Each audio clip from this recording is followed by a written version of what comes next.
Polyandry is a marital or social system in which a woman has multiple husbands simultaneously. While polyandry has been practiced historically and exists in certain cultures around the world, it is relatively rare compared to other forms of marriage such as monogamy or polygamy and polygyny, where a man has multiple wives. Historically, polyandry has been observed in a few regions, including certain areas of the Tibetan Plateau, Nepal, parts of India, among certain indigenous tribes in South America, and in the Marquesans of French Polynesia. However, it's important to note that the prevalence of polyandry has decreased significantly over time, and in many cases, it is not as commonly practiced today as it once was. In Gabon, Africa, the penal code allows a man or a woman to have more than one spouse.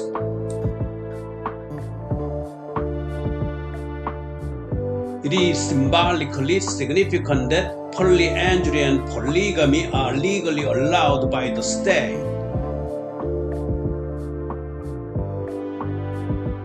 Gabon is currently the only country like this in Africa if we look only at the law apart from custom.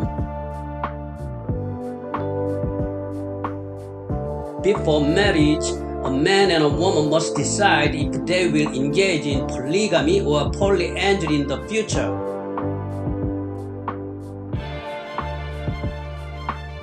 However, in the event of a change of heart after marriage, a man can withdraw his previous intention and practice polygamy, but women are not allowed to do so.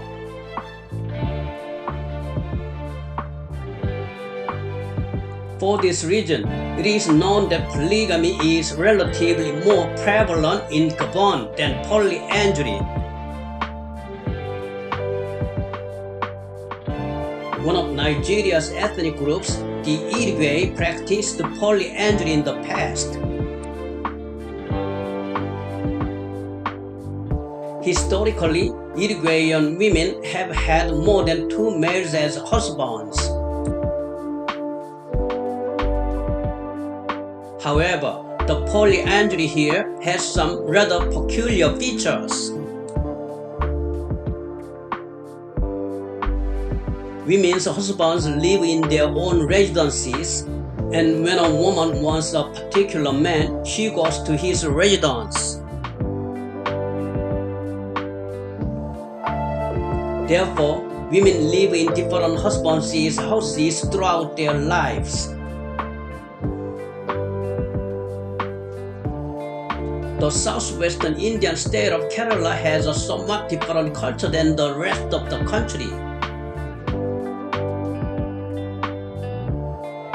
Until the late 19th century, polyandry was prevalent, but the opposite, polygamy, was also prevalent, and the two practices were mixed in the state of Kerala.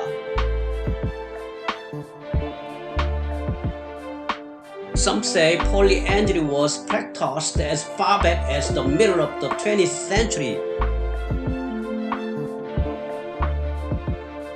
In Kerala, it was customary for Ner group and other caste groups to do this. In the case of the Ner group, women were allowed to have multiple male partners and were free to end their relationships for any reason. Also in Ner culture, women could be married to multiple husbands, but they did not live together.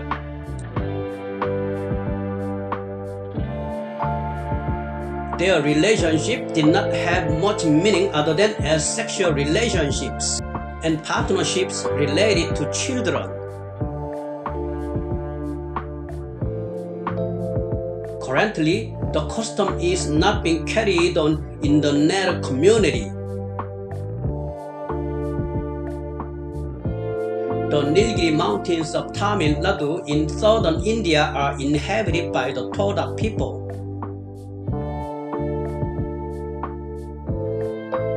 The practice of polyandry, where brothers share wives, was very common among the Toda people.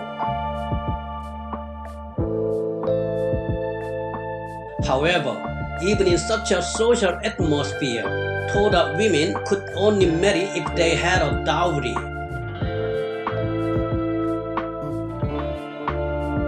In this way, when a woman married a man, she automatically married all the brothers in the house. It was impossible for the brothers to separate as long as they shared a wife. Also, when a child was born, all children were considered collectively as the eldest child. There are two main reasons why the Toda people practiced polyandry in this way.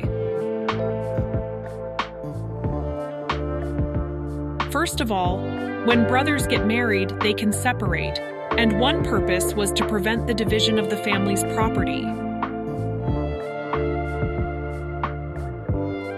In addition, the Toda people had an extremely large number of men, with a sex ratio of 3 to 5 due to the deep-rooted ideology of preference for sons.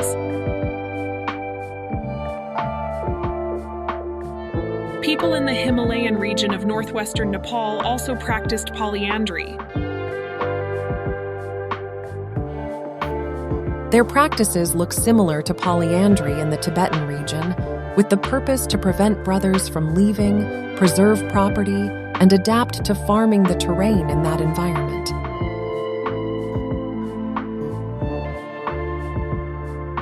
Specifically, northwestern Nepal is generally a barren environment, so production is low compared to the intensity of cultivation.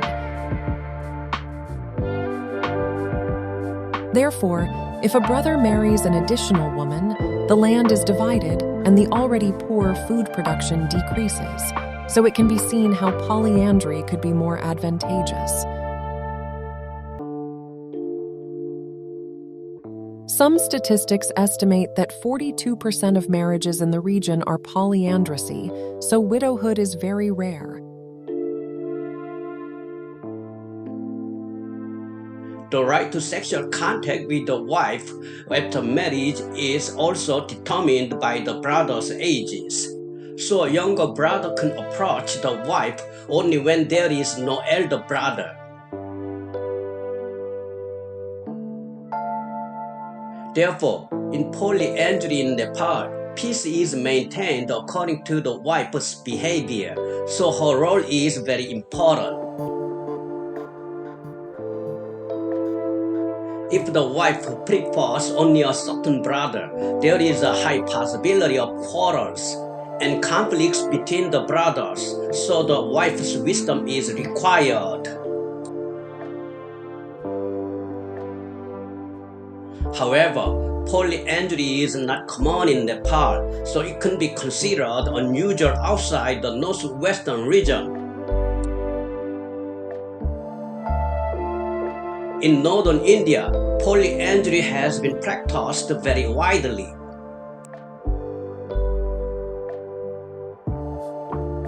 Particularly in the Jamsara region of northern India, polyandry was practiced by a group of people called Paharas near the Himalayan mountains.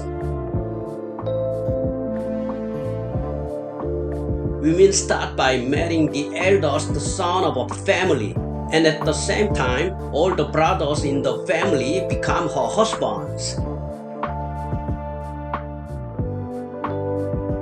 However, if a married woman inevitably lost childbearing capacity, or if the age difference between her husband's brothers was large, a man could take another wife.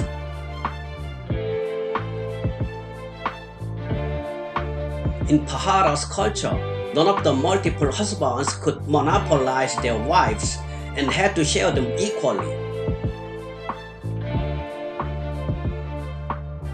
Also, unlike India's Toda tribe, the eldest son was not considered to be the children's father. and instead there was a culture of recognizing the entire group of brothers as the father.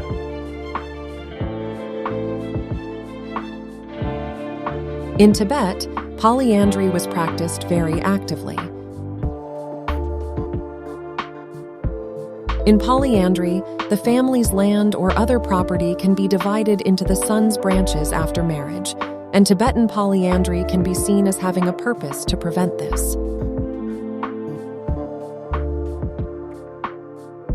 Tibetan polyandry was a form of marriage in which a woman married a man and also had the man's brothers as husbands. These marriages were often mutually arranged by the parents of the male and female partners when they were young.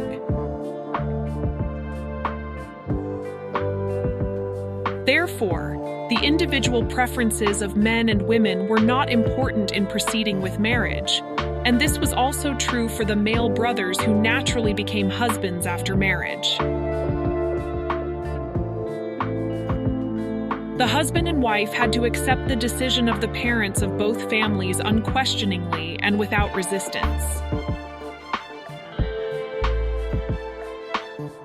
Polyandry was able to persist in Tibet, and equality and fairness can be seen as the main reasons. People were raised equally, regardless of whose children they were, and wives were also treated equally by various husbands without favoritism.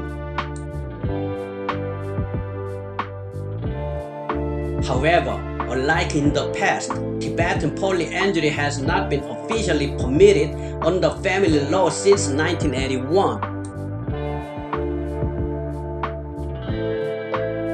Because of this, polyandry in Tibet is currently practiced mainly in remote rural areas where the law does not easily apply.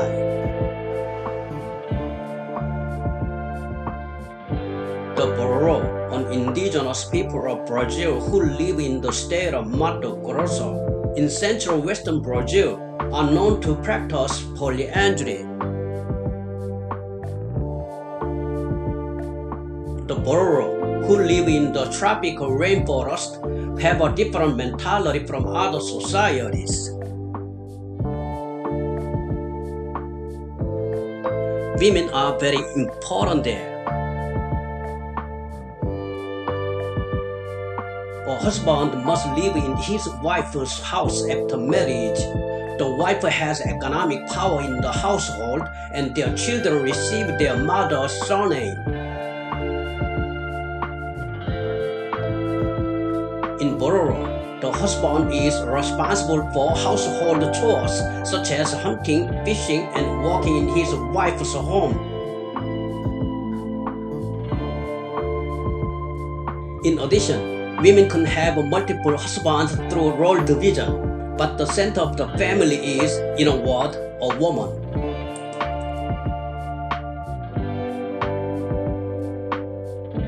However, in this environment, men and women can separate through divorce even after marriage, so men often live in multiple families during their lifetime.